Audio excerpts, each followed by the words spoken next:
Ready হওয়ার পরে হঠাৎ করেই আমার চুলের দিকে চোখ যাওয়াতে না পুরো মনটাই খারাপ হয়ে গেল।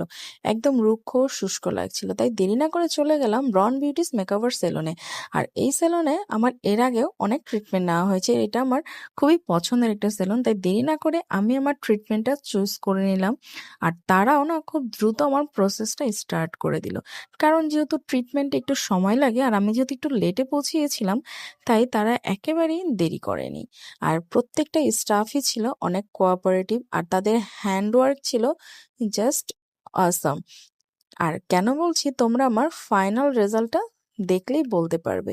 আর আমার মতন যারা হেয়ারের ট্রিটমেন্ট নিতে চাচ্ছ, তোমরা একবার হলেও এই পার্লারে চলে যাবে। তো এই হচ্ছে আমার ফাইনাল লুকটা কেমন লাগলো অবশ্যই কমেন্ট করতে ভুলবে না।